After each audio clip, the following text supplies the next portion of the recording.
જય શ્રી કૃષ્ણ। આ વિડીયોમાં ત્રોદશી તિથિમાં આવતું પ્રદોષ વ્રતની વિધિ, તેનું મહાત્મ્ય અને કથા વાર્તા દર મહિને કૃષ્ણ અને શુક્લ એમ બંને પક્ષમાં ત્રોદશી તિથિએ પ્રદોષ વ્રત કરાય છે। આ વ્રતના અધિષ્ઠાતા દેવ આશુતોષ ભગવાન શિવ શંકર છે। આથી પ્રદોષ કાળમાં કરેલી શિવજીની પૂજા એ સર્વ વિપત્તિઓ દૂર કરે છે।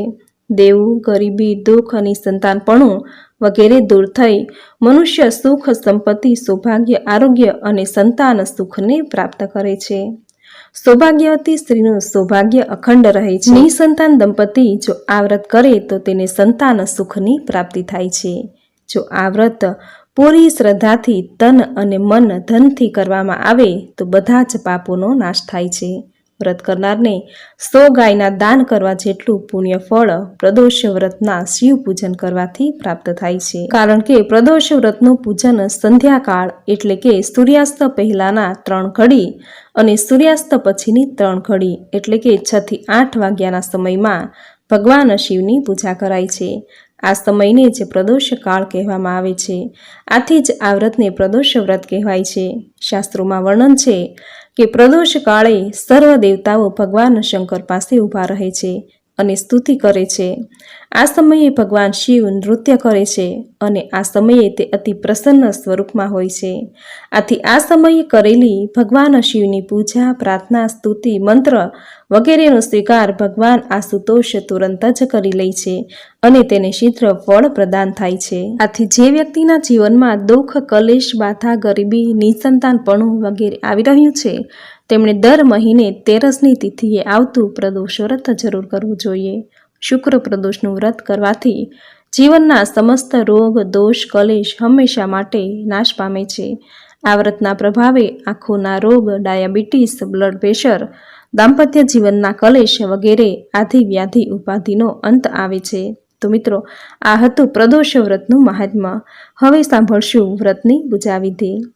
આ દિવસે પ્રાતઃકાળે વહેલા ઉઠવું, સ્નાન કાર્યથી પરવારી હળવા રંગના જેવા કે સફેદ, ગુલાબી વગેરે રંગના વસ્ત્ર પરિધાન કરવા, ભગવાન સૂર્યનારાયણને ત્રાંબાના લોટામાં જળ ભરી તેમાં ખાંડ કે સાકર ઉમેરી આ જળનું અધર્ય આપવું અને જીવનમાં આવતી રોગ, ગરીબી, સંકટનો નાશ થાય તેવી ભગવાન સૂર્યદેવને પ્રાર્થના કરવી। આખો દિવસ ઓમ નમઃ શિવાય મંત્રનો મનમાં જપ કરવો। આ દિવસે નિરાહાર, ફળાહાર કે એકટાણું કરવું તથા પાણીનું સેવન વધારે કરવું। સાંજના સમયે પ્રદોષ કાળમાં ભગવાન શિવને પંચામૃતથી સ્નાન કરાવી ત્યારબાદ શુદ્ધ જળથી સ્નાન કરાવી કંકુ, નાડાછડી, ચોખા, ધૂપ, દીપથી પૂજન કરવું। ચોખાની બનેલી ખીરનું નૈવેદ્ય ધરાવવું। ઓમ નમઃ શિવાય મંત્રનો 108 વાર જપ કરવો। શિવ પંચાક્ષરી સ્તોત્રનો 5 વાર પાઠ કરવો તથા દુઃખ, રોગ, સંકટ, પીડા દૂર કરવાની ભગવાન ભોળાનાથને પ્રાર્થના કરવી। આ રીતે પૂજા સંપન્ન કરી ખીરનો પ્રસાદ દરેકને વહેંચવો। ત્યારબાદ ઉપવાસ, એકટાણું કે ફળાહાર કરવો। આ દિવસે મનમાં કોઈ જાતના ખોટા વિચારો ન આવવા દેવા। ગુરુ, વડીલ, બાળકો, માતા પિતા સાથે સન્માનપૂર્વક વાત કરવી। આખો દિવસ ભગવાન ભોળાનાથના ભજન કીર્તન કરવા। મનમાં ઓમ નમઃ શિવાય મંત્રનો જપ કરવો। પૂજા સંપન્ન થાય એટલે વ્રતની કથા સાંભળવી। તો મિત્રો, આ હતી પ્રદોષ વ્રતની વિધિ, તેનું મહાત્મ્ય। હવે સાંભળશું પ્રદોષ વ્રતની કથા। બોલો ભગવાન ભોળાનાથની જય। પૂર્વકાળમાં એક પુત્રવાન બ્રાહ્મણી હતી। તેને 2 પુત્રો હતા। એ બ્રાહ્મણી ઘણી નિર્ધન હતી। દેવયોગે તેને એક દિવસ શાંડિલ્ય ઋષિના દર્શન થયા। મહર્ષિને મુખેથી પ્રદોષ વ્રતમાં શિવ પૂજનનો મહિમા સાંભળીને બ્રાહ્મણીએ ઋષિને પૂજનનો વિધિ પૂછ્યો। તેની શ્રદ્ધા અને આગ્રહ જોઈને ઋષિએ બ્રાહ્મણીને શિવ પૂજનનું વિધાન બતાવી બ્રાહ્મણીને કહ્યું, તું તારા બંને પુત્રો પાસે શિવજીની પૂજા કરાવ। આ વ્રતના પ્રભાવથી તને 1 વર્ષ પછી પૂરેપૂરી સિદ્ધિ પ્રાપ્ત થશે। પછી બ્રાહ્મણી મહર્ષિ શાંડિલ્યના વચન સાંભળીને પોતાના બંને પુત્રો સાથે નતમસ્તક થઈને મુનિવરના ચરણોમાં પ્રણામ કરીને બોલી, હે મહર્ષિ, આજે હું આપના દર્શનથી ઘણી જ ધન્ય થઈ છું। મારા બંને કુમારો આપને શરણે આવેલા છે। આ સૂચિવ્રત મારો પુત્ર છે અને આ રાજસૂત મારો ધર્મપુત્ર છે। એ બંને બાળકો આપના સેવકો છે। આપ મારો ઉદ્ધાર કરો। બ્રાહ્મણીને શરણાગત જાણીને મહર્ષિએ મધુર વચનો દ્વારા બંને કુમારોને શિવજીનો આરાધન વિધિ બતાવ્યો. પછી એ બંને પુત્રો અને બ્રાહ્મણી મહર્ષિને પ્રણામ કરીને શિવજીના મંદિરમાં ચાલ્યા ગયા. બસ તે જ દિવસથી એ બંને કુમારો મહર્ષિના કહેવા પ્રમાણે નિયમ મુજબ પ્રદોષ કાળમાં ભગવાન શંકરની આરાધના કરવા લાગ્યા. પૂજા કરતા કરતા કુમારોના 4 મહિના વીતી ગયા. એક દિવસ રાજસૂતની ગેરહાજરીમાં સૂચિવ્રત સ્નાન કરીને નદી કિનારે ચાલ્યો ગયો અને જળ ક્રીડા કરવા લાગ્યો. સંજોગ વશાત તેને નદીને તળિયે ચમકતા ધનનો મોટો કળશ દેખાયો. ધનથી ભરેલા એ કળશને જોઈને સૂચિવ્રત ઘણો જ ખુશ થયો. એ કળશને મસ્તક પર લઈને તે ઘેર આવ્યો. કળશને ભૂમિ પર રાખીને પોતાની માતાને એણે કહ્યું, હે માતા, શંકર ભગવાનનો મહિમા તો જુઓ. ભગવાને આ ઘડાના રૂપમાં આપણને સંપત્તિ આપી છે. સૂચિવ્રતની માતા ઘડાને જોઈને આશ્ચર્ય પામી અને રાજસૂતને બોલાવીને કહ્યું, બેટા, મારી વાત સાંભળ. તમે બંને આ ધનને અંદર અંદર વેચી લો. માતાની આ વાત સાંભળીને સૂચિવ્રત અત્યંત પ્રસન્ન થયો, પણ રાજસૂતે પોતાની નાસંમતિ પ્રગટ કરતા કહ્યું કે હે માં, આ ધન તો તારા પુત્રને પુણ્યથી પ્રાપ્ત થયેલું છે.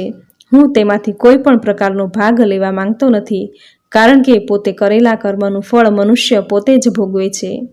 આ પ્રમાણે શિવજીનું પૂજન કરતા એક જ ઘરમાં તેમને 1 વર્ષ પૂરું થઈ ગયું. એક દિવસ રાજકુમાર બ્રાહ્મણ પુત્ર સાથે વસંત ઋતુમાં વન વિહાર કરવા ગયો. એ બંને જણ જ્યારે વનમાં ઘણે દૂર નીકળી ગયા ત્યારે તેને ત્યાં સેંકડો ગંધર્વ કન્યાઓ ખેલતી જોવામાં આવી. ગંધર્વ કન્યાઓને ક્રીડારત જોઈને બ્રાહ્મણ કુમારે રાજકુમારને કહ્યું, અહીં તો કન્યાઓ વિહાર કરે છે, તેથી હવે આપણે આગળ જવું જોઈએ નહીં, કારણ કે આ ગંધર્વ કન્યાઓ તરત જ મનુષ્યોના મન મોહિત કરી લે છે. તેથી હું આ કન્યાઓથી દૂર જ રહીશ. પરંતુ રાજકુમારે બ્રાહ્મણ કુમારની વાત સાંભળી નહીં. વિહાર સ્થળે નિર્ભીક ભાવે એકલો જ ચાલ્યો ગયો. એ બધી ગંધર્વ કન્યાઓમાં મુખ્ય સુંદરી એ રાજકુમારને જોઈને મનમાં વિચાર કરવા લાગી કે કામદેવના સમાન સુંદર રૂપવાળો આ રાજકુમાર કોણ છે. એ રાજકુમારની સાથે વાતચીત કરવાના હેતુથી એ સુંદરીએ પોતાની સખીઓને કહ્યું, હે સખીઓ, તમે લોકો નિકટ વનમાં જઈને અશોક, ચંપક, મોલીસરી આદિના તાજા ફૂલ તોડી લાવો. ત્યાં સુધી હું તમારી રાહ જોઈને અહીં જ રોકાઈશ. હે ગંધર્વ રાજકુમારીની વાત સાંભળીને બધી સખીઓ ત્યાંથી ચાલી ગઈ. સખીઓના ગયા પછી એ ગંધર્વ રાજકુમારીને સ્થિર નજરે જોવા લાગી. એ બંનેના હૃદયમાં પ્રેમનો સંચાર થવા લાગ્યો. ગંધર્વ કન્યાએ રાજકુમારને બેસવા માટે આસન આપ્યું. પ્રેમ લાભને કારણે રાજકુમારના સહવાસને માટે એ સુંદરી વ્યાકુળ થઈ ગઈ અને રાજકુમારને પ્રશ્ન કર્યો કે હે કમળ સમાન નેત્રોવાળા, આપ કયા દેશના નિવાસી છો? આપે અહીં શા માટે આવવું પડ્યું? ગંધર્વ કન્યાની વાત સાંભળીને રાજકુમારે જવાબ આપ્યો, હું વિદર્ભ રાજાનો પુત્ર છું.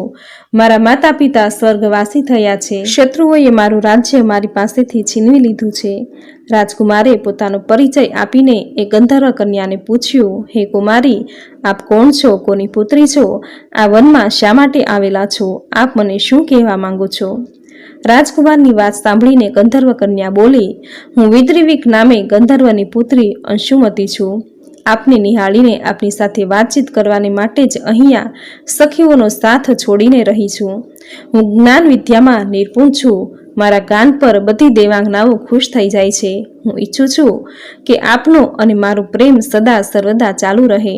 આટલું કહીને એ ગંધર્વ કન્યાએ પોતાના ગળાનો મુક્તાહાર કે જે બહુમૂલ્યનો હતો તે રાજકુમારના ગળામાં નાખી દીધો.